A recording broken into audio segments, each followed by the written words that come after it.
This is Citizens Going Wild, and we're going to talk about a few things that I hope they're of interest to you. First is a headline actually from the Wall Street Journal editorial, Joe Biden bows to the teachers union. This is one of the worries that people have, that he will give in to many of the powers that be at this point. And there's nothing wrong with the teachers union. I belonged to one for about 30 years. My wife belonged to one for about 20 years. But there is a bit of a problem here in that he said that this is going to be a teacher-oriented administration, a teacher-oriented Department of Education. And the problem there is that you would think it would be a student-oriented education department, a student-oriented administration. And the main thing that bothers people like the Wall Street Journal and myself is there's no choice here. It is, even Obama was for school choice. Even Obama increased federal funds for charter schools. And these cater mainly to Black and Hispanic kids, by the way. Whenever you have a vote on charter schools, money going to private schools from the federal government, it's the minorities that like it because they are often in the school districts that don't have such good school systems. And it's the teachers union that don't like the money going away elsewhere, which I understand. Nonetheless, it seems to me that you should be able to choose your own school. And, you know, if you're for abortion, the right to abortion, then, you know, you're saying something odd. When you say, well, I have the right to get rid of this critter, but if I have the baby, then I don't have the right to choose the school for them. That doesn't make a lot of sense to a lot of people, I think.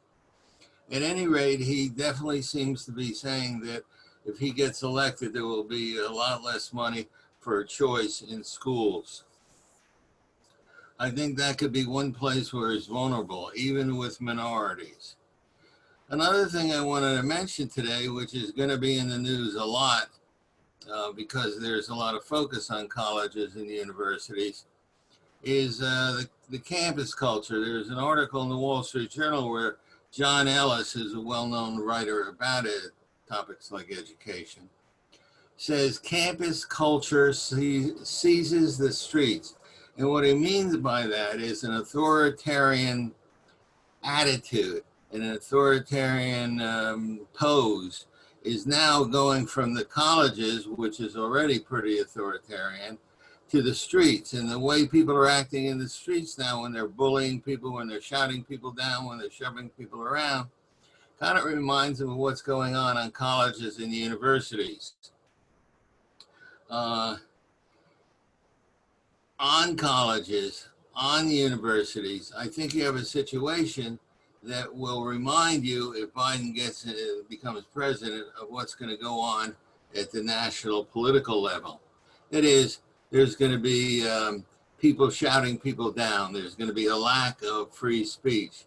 There's going to be an authoritarian manner in much of what the new way of doing politics is going to be about. And on college campuses, you already have bullying, shouting people down. In fact, it's beyond that. Administrators no longer even bother trying to hire someone who has anything other than an extreme progressive view of things. And you're not going to get a job unless you have an extreme progressive view. And part of that view is that they have hold of the truth. Once you have people that think they've got a stranglehold on the truth, you're not going to have much freedom of speech, because what's the point? Why should we let you speak when we already know you're wrong, when we already know we're right? We're going to shout you down. We're going to shove you around, which is what is going on now on college campuses throughout the nation. There's something else that's wrong with education, and that is there seems to be a fair amount of proof. I mean, about 5 or 6 really well done studies of what's being learned on college campuses. And it seems the people that have done these studies all reach the same conclusion, that there's not much in the way of measurable gains in general skills, critical thinking, complex reasoning, and writing. That is, in the liberal arts. You don't get much better than you arrive there. And the reason for that is that people are not focused on teaching you how to read, how to write, how to read at a high level, how to write at a high level, to be clear, to be cogent, to use reason and logic in your essays. There's not that much emphasis on that anymore. And perhaps that's the reason why people are not much different when they come out than when they went in.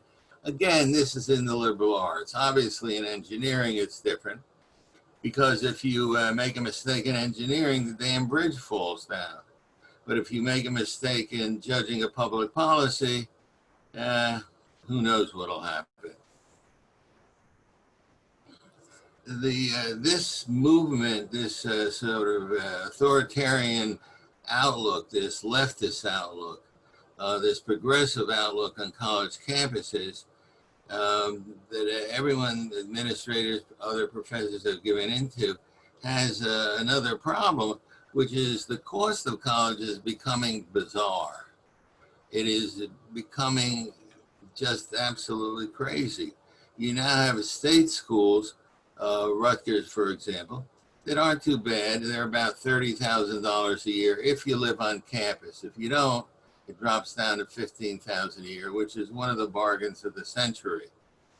But for private schools, especially the Ivy League schools, you're now way above $50,000, and you're as high as $70,000 a year. And for that amount of money, you ought to be getting something. You ought to be different than when you arrived. Otherwise, you might as well just walk around the campus 3 times and go home. So this is an area that should be watched. There's going to be a lot of pressure on colleges and universities to rethink the way they're doing things. And it should be especially interesting now, but because of the virus, I don't know how many people are actually going to show up to live on campus. I can't think of a better environment for catching a virus than a college dormitory or fraternity party. Maybe we'll have a cure by then for the virus, maybe not. But certainly there's going to be a lot of focus on colleges and universities, and it's going to be interesting to see if they do anything different or they just stay the way they are here.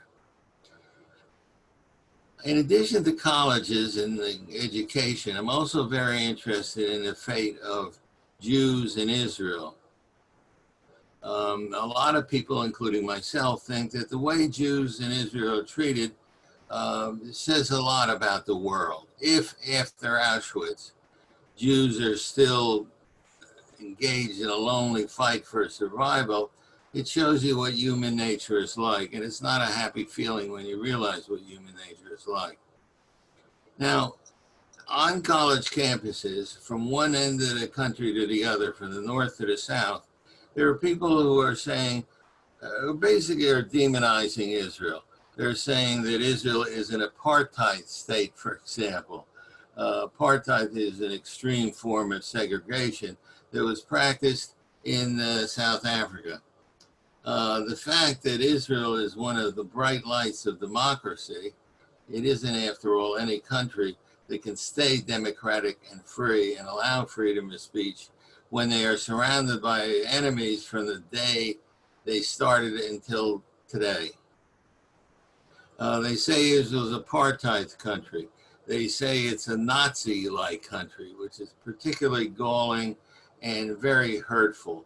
But then I guess that's the point of the Muslims and the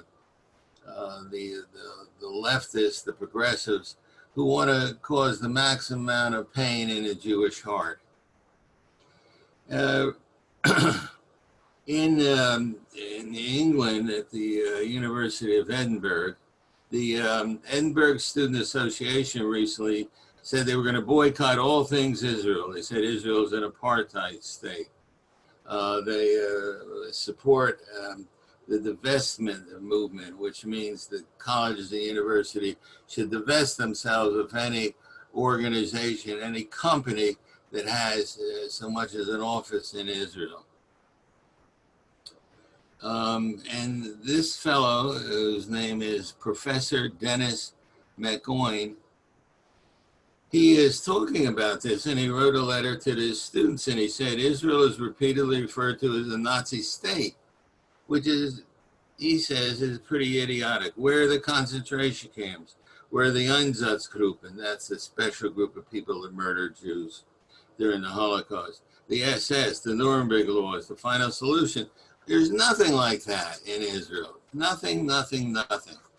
And Israel, by the way, acts especially well when it's fighting a war. I don't know of any country in the history of the world that I know of who acts as well as Israel acts during a war. In fact, I think they act much too kindly. For example, if they know that there are missiles in a particular building, they will actually call up the people in the building. They learn the phone numbers and stuff, and they will call them and tell them to get out. But of course, if the innocent civilians get out, so will the soldiers. And they'll probably take some of the missiles with them. They have other methods of warning people. For example, they have what they call a knock on the door. And what they'll do is they'll set off a rocket that will hit the roof of the building, because that's where people often flee to, so they won't be crushed by rubble.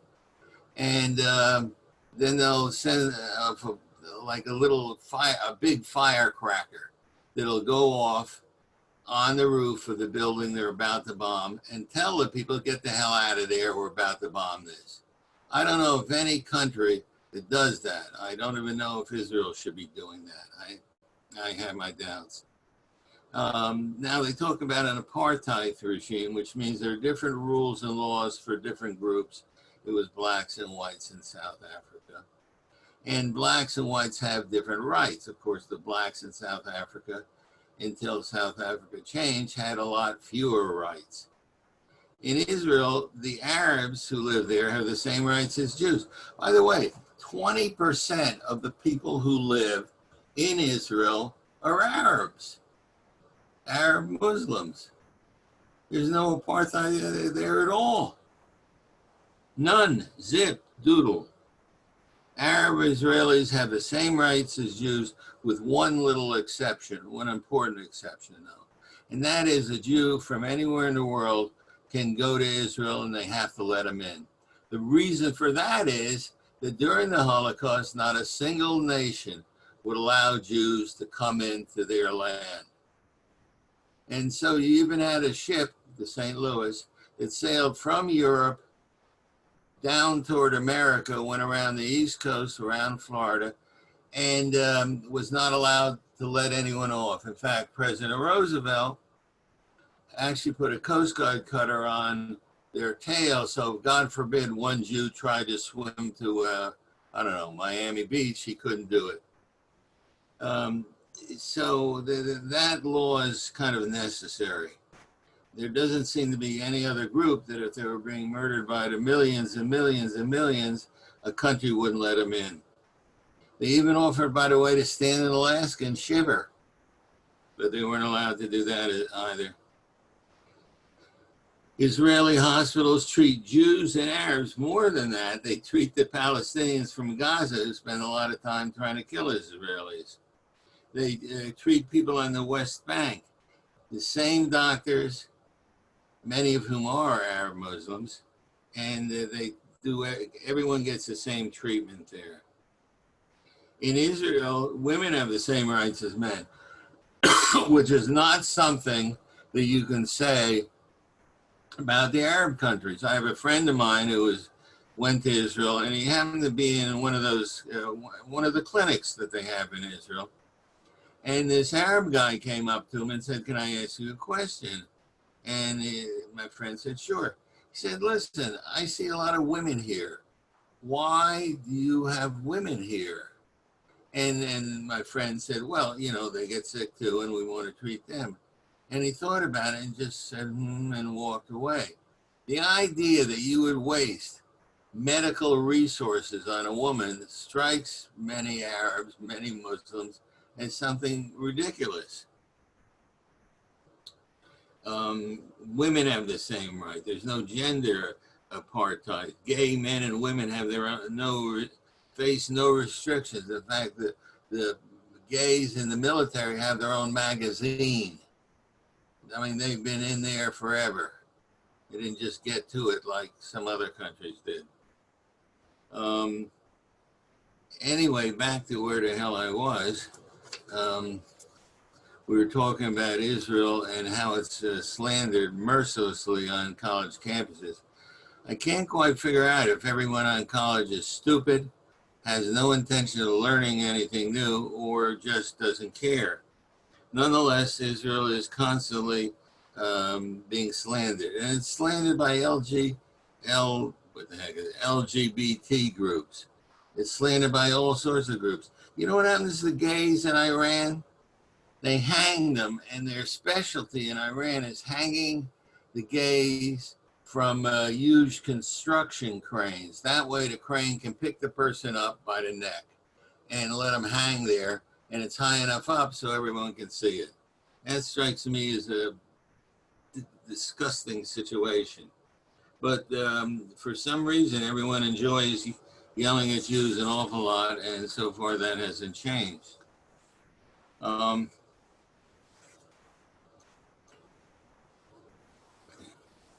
I do want to report some very good news that many of us who are pro-Israel, I guess you'd say we're Zionists, have been just dreaming about for many, many years. And they also present a bit of a problem here is, should we vote for Trump or not? For the first time in American history, the American government is putting pressure on particular universities and colleges not to be anti-Semitic. For the first time, the American government is threatening to take away money from colleges and universities if they continue with their anti-Semitism. Believe it or not, they weren't doing a damn thing about it until these threats came about. There's a guy whose name you might remember, I hope, after this, Kenneth Marcus. He's the civil rights chief at the Department of Education.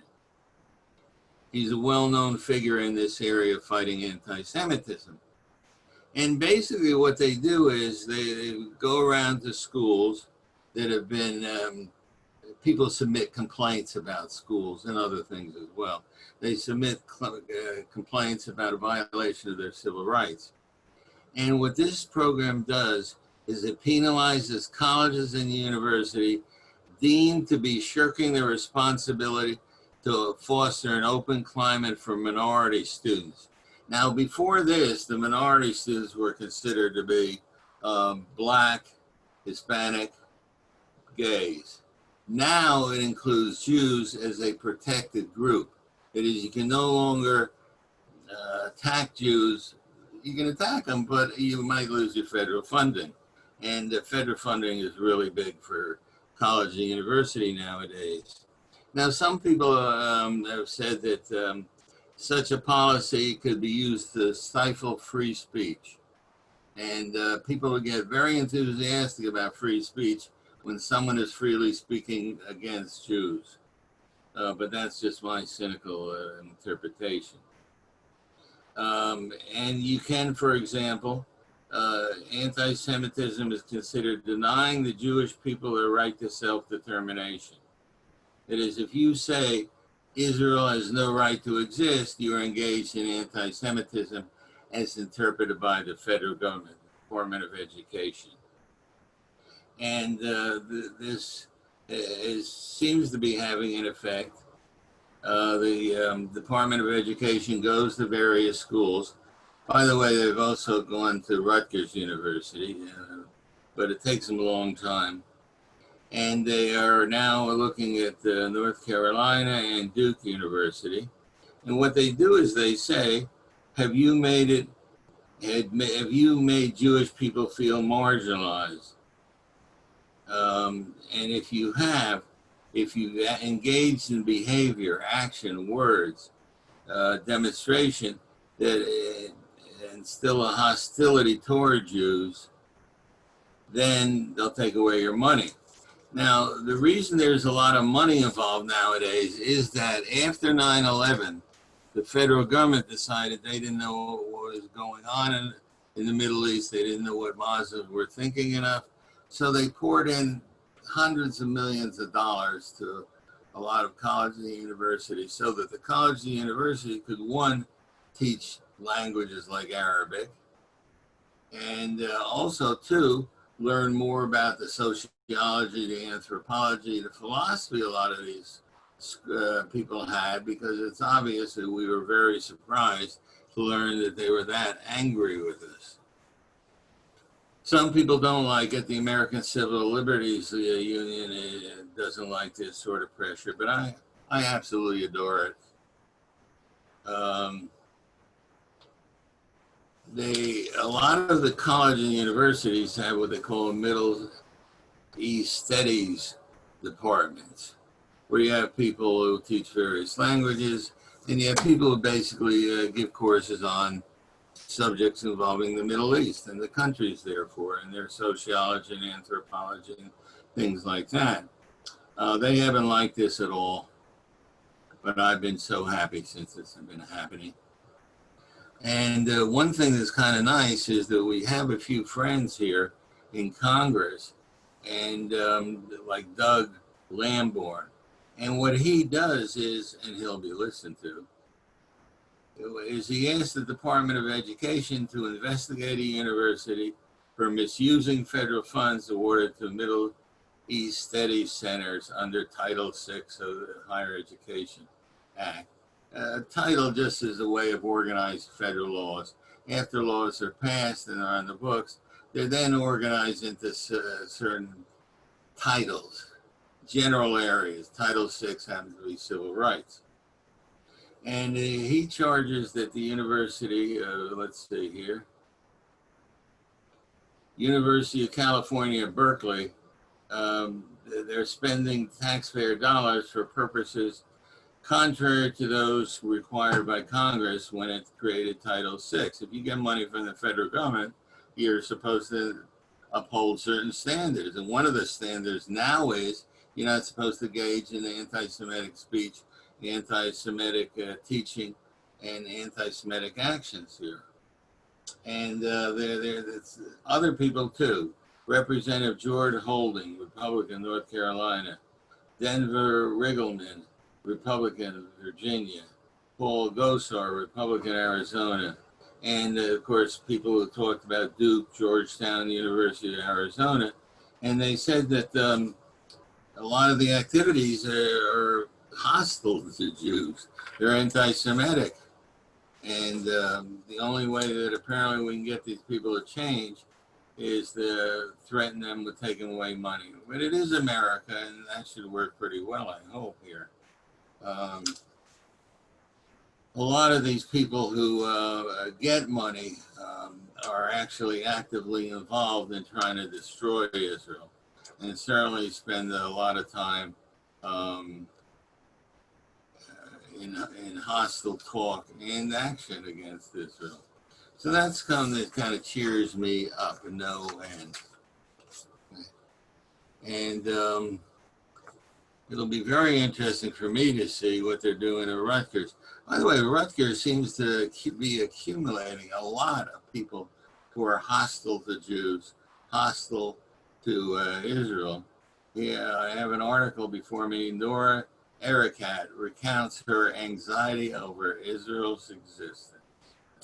She's a Rutgers University professor. And she was talking about her activities.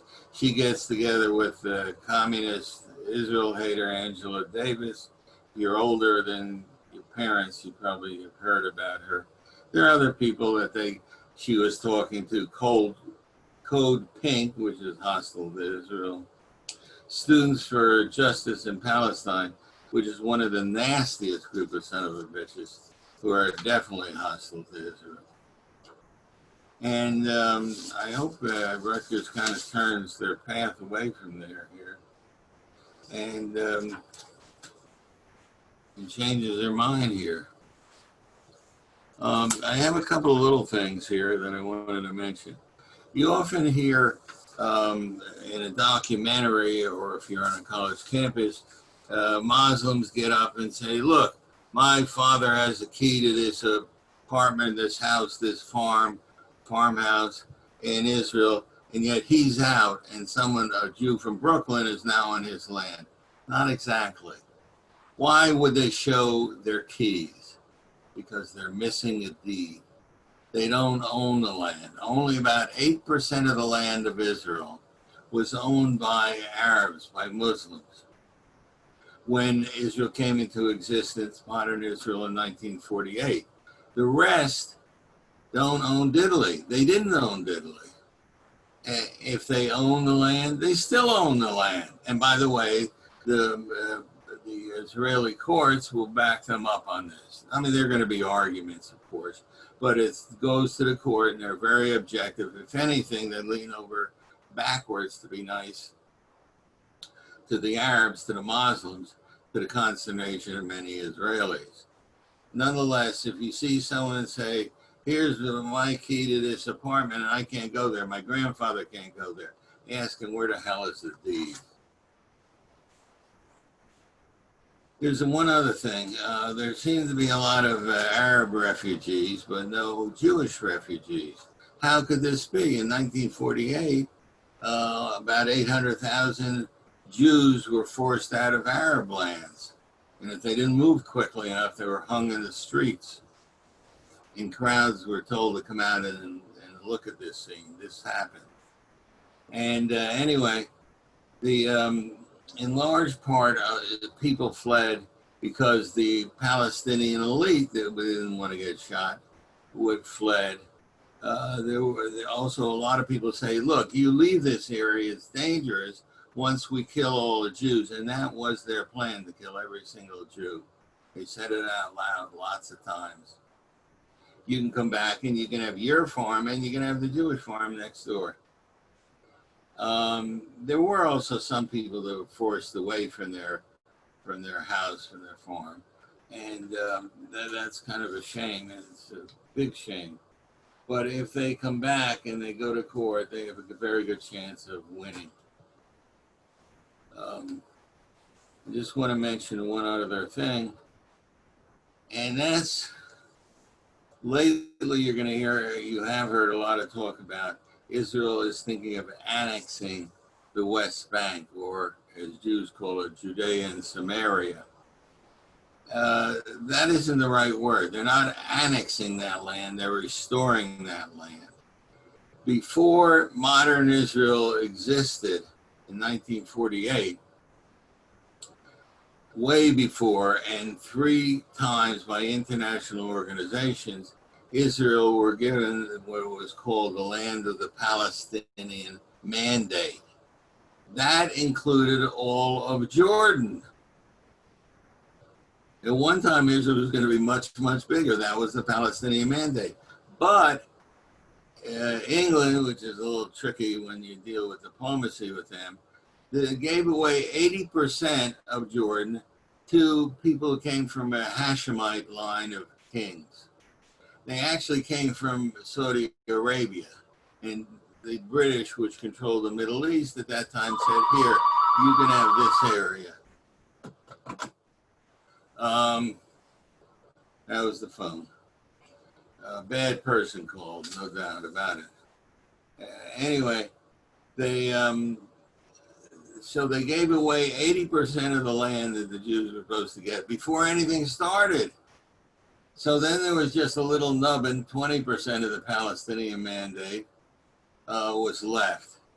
And so the Jews said, all right, we'll take that little piece. It's a good offer. It's the best we've had in 2,000 years. We'll settle for that. We'll be at peace with everyone. We'll settle for that. And then the Arabs said, you know what? We want a little bit more land. And the British, they were interested in Middle East oil then, which Israel didn't have then, and the Arabs did. So they said, okay, what about if we cut this 20% of the land in half? You get 10%, the Jews get 10%. And the Jews said, this is getting tiresome, but okay. We'll take this little bit of land and we'll live in peace with our neighbors, and we'll make the land fruitful, and it will multiply good things like fruits and oranges. And the Arabs said, F you, and 5 different countries with 5 different armies invaded. And the world thought, oh no, the Jews are going to get it in the neck again. But this time, This time we had what we call weapons, and we fought back, and we turned out to be pretty damn good fighters.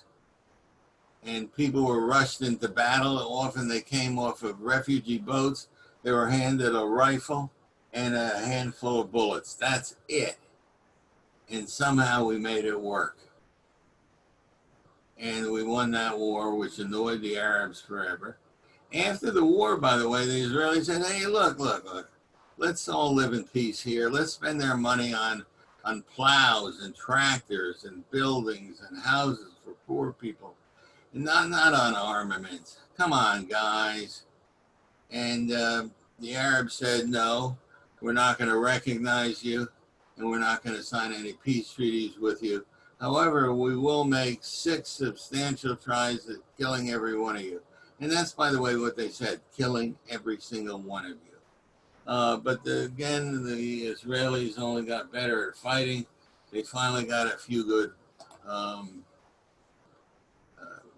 military vehicles and jets, first from France, and then France, by the way, cut Israel off right in the middle of a war. But now that the United States came in and has become a good friend to Israel, and Israel makes a lot of its own material, darn good material, wars, tanks, submachine guns, machine guns, rifles and such. But they also are still, no matter how you slice it, it's still just 6 million Jews. And from time to time, they need a little help from their friends, which they reciprocate for, I think. And the United States has become the main place to get armaments too. Other countries in Europe, like Norway, have refused to sell the Israelis anything dealing with war, although they don't mind selling it to other people. But a while back, Norway, the Israelis contacted the Norway government. They wanted to buy some ejection seats for jet fighters. Can they make it? Of course, but they don't want to make everything because they don't have enough. So you get economies of scale. And Norway said, no, we don't sell war materials. Actually, Norway has a thriving arms industry, and they sell war materials to just about everyone in sight, but not the Jews. It's hard to get those people who live in cold lands to change. I want to thank you for if you've tuned in and listened. I hope you learned something or enjoyed learning something. And I hope to see you next week.